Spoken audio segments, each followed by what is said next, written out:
Halo semuanya, selamat pagi, siang, sore, malam. Saya Franciscus Saverius Carlos Giraldo, bisa dipanggil Carlos. Saya mahasiswa dari Universitas Sanata Dharma, program studi bimbingan dan konseling. Di sini saya akan menjelaskan tentang bagaimana uh, peran guru BK yang profesional ini untuk menunjang tugas dari mata kuliah orientasi etika BK. Lalu sebelumnya saya mau bercerita sedikit tentang pengalaman saya dulu saat waktu masih sekolah. Jadi ada satu pengalaman yang terus membekas dalam ingatan saya. Waktu itu guru BK sering disebut masyarakat, gak cuma siswa-siswi tapi juga masyarakat sekitar, seperti orang tua, wali murid. Itu guru BK itu disebut sebagai polisi sekolah. Banyak siswa, contohnya saya, merasa takut jika harus berurusan dengan guru BK, apalagi kalau ini sudah memasuki ruangan guru BK. Mereka sering dianggap sebagai sosok yang tugasnya itu ini cuma bisanya itu menghukum siswa yang melanggar aturan dari sekolah. Misalnya jika ada siswa yang terlambat, membolos atau apa ya, ini seragamnya tidak lengkap, atribut seragamnya, lalu guru BK lah yang dipanggil untuk memberikan teguran atau bahkan memberi sanksi. Dari pengalaman itu, saya sendiri merasa bahwa guru BK bukanlah sosok yang bisa diajak bicara, melainkan seorang yang lebih baik kita hindari. Jangan sampai, ya dulu waktu saya sekolah itu jangan sampai berpapasan atau berseliweran. Kalau jalan di sekolah itu jangan sampai ketemu guru BK. Kalau dari jauh udah kelihatan, wah ada guru BK, putar balik saya itu. Terus rasanya itu mendekati guru BK hanya akan membawa ke dalam masalah, kayak kayak apa ya, ya sebuah bencana kalau kita itu berurusan dengan guru BK. Namun seiring berjalannya waktu tuh saya mulai menyadari, tapi saya menyadarinya waktu saya kuliah di Sanata Dharma ini. Jadi saya mendapatkan ilmu-ilmu, saya mendapatkan bagaimana apa ya, peran guru BK yang sebenarnya itu seperti apa. Jadi saya itu kaget sebenarnya. Oh, ternyata tuh guru BK itu tugasnya seperti ini. Gitu, bukan bukan apa ya yang seperti saya rasakan seperti waktu saya sekolah dulu. Lalu dengan saya mulai menyadari itu, tugas guru BK sebenarnya itu jauh lebih besar dan bermakna dari sekedar menegur atau menghukum siswa.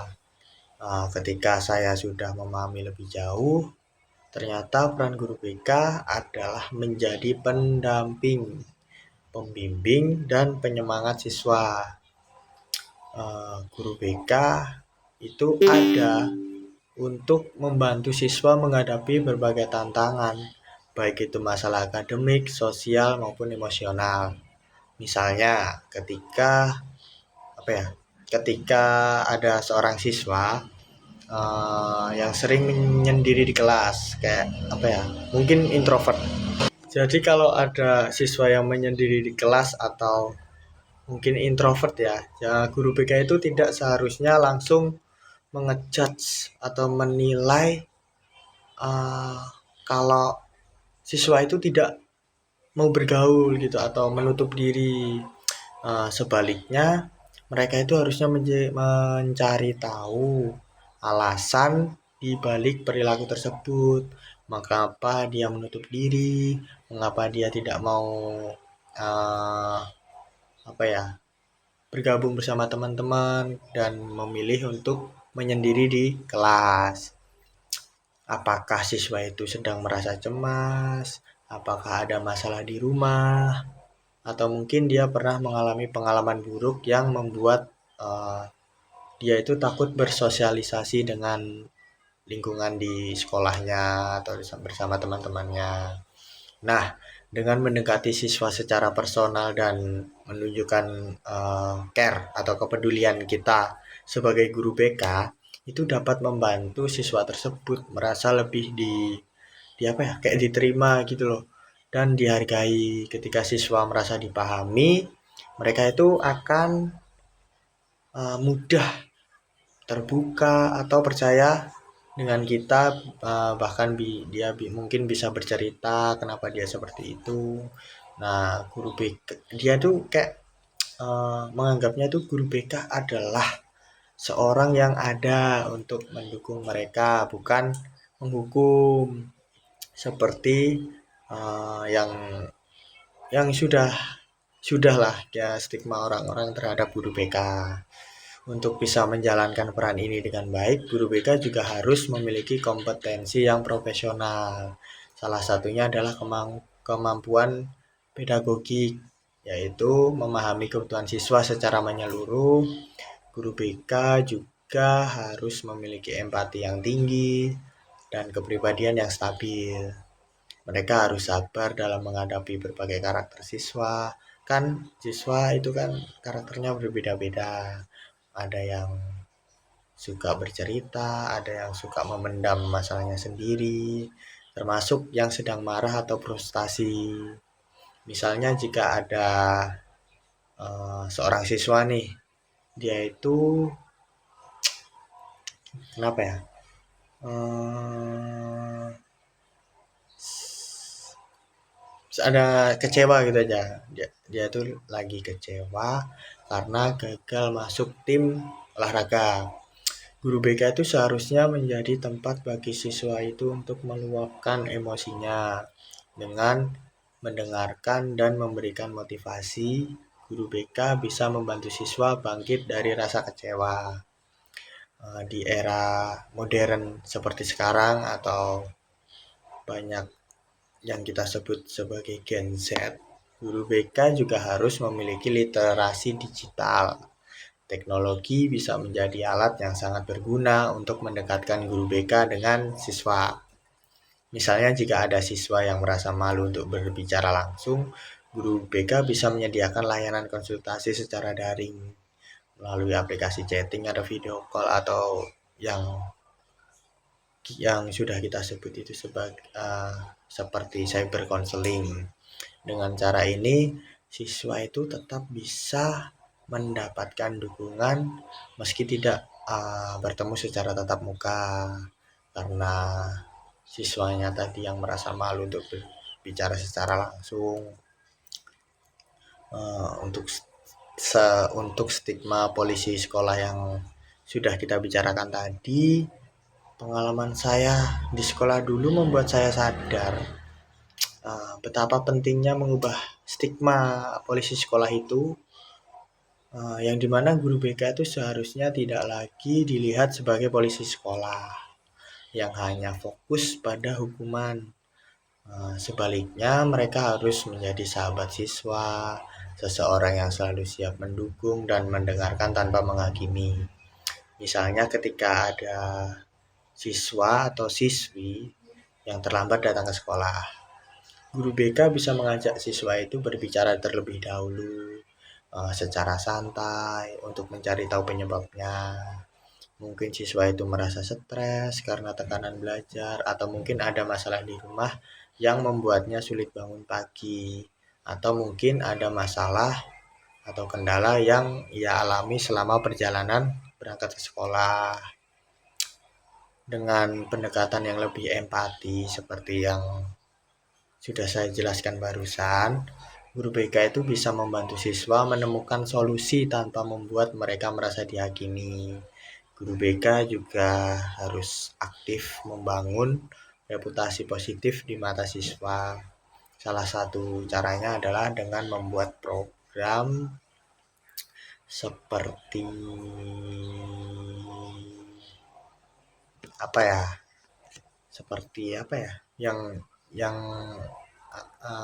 menarik lah dan relevan dengan kebutuhan siswa. Misalnya pelatihan tentang manajemen stres, pengelolaan stres untuk siswa yang mungkin akan menghadapi ujian, atau permainan edukatif yang membantu siswa mengelola emosi. Dengan program seperti ini, siswa akan mulai melihat guru BK sebagai sosok yang membantu mereka berkembang, bukan sebagai pihak yang menghukum.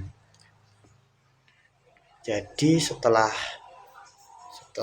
seperti yang sudah ada, stigma yang sudah ada, dan pengalaman yang sudah saya alami, harapan saya untuk guru BK di era digital, di masa depan saya berharap guru BK bisa memanfaatkan teknologi untuk mendukung pekerjaannya. Misalnya mereka bisa membuat konten media sosial yang berisi tips tentang kesehatan mental atau manajemen waktu.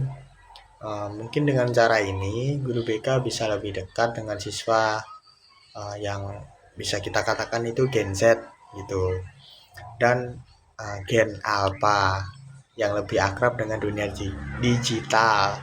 Jadi gini, kita itu harus beradaptasi juga dengan apa yang sudah terjadi di Gen Z atau di Gen Alpha tersebut. Selain itu, guru BK juga perlu kolaborasi atau bekerja sama dengan wali murid atau orang tua dan guru-guru yang lainnya juga, tidak hanya guru BK saja, untuk menciptakan lingkungan yang mendukung bagi siswa ini tadi. Misalnya jika ada siswa yang ini kayak saya sering membolos, guru BK bisa mengundang orang tua untuk berbincang-bincang, berdiskusi bersama. Dengan kolaborasi ini, masalah siswa bisa ditangani dengan lebih efektif dan siswa akan merasa didukung oleh semua pihak. Lalu harapan saya itu guru BK ya sebagai sahabat siswa, dari sahabat perjalanan siswa selama di sekolah. Ya, mereka itu bukan hanya pembimbing, tetapi juga sahabat yang selalu ada di saat siswa membutuhkan dukungan. Lalu harapan saya di masa depan, guru BK bisa benar-benar meninggalkan stigma polisi sekolah dan menjadi sosok yang dipercaya, dihormati, dan dicintai oleh para siswa. Begitu, dengan pendekatan yang penuh empati tadi, kreativitas, dan teknologi, guru BK dapat membantu siswa menghadapi tantangan hidup dengan lebih pede, percaya diri. Mereka adalah jembatan yang menghubungkan antara siswa dengan potensi terbaik yang mereka punya. Mereka merasa didukung untuk tumbuh dan menjadi individu yang lebih baik. Semoga peran ini terus berkembang dan memberikan dampak positif bagi generasi masa depan. Begitu teman-teman, saya sudah menjelaskan. Semoga kalian semua yang mendengarkan bisa paham, dan sedikit cerita dari pengalaman saya tadi. Mungkin jika ada salah kata, saya minta maaf. Ya wajar lah, kita itu manusia bukan nabi boy. Oh ya, kita belum salam perpisahan. Dadah. Dor.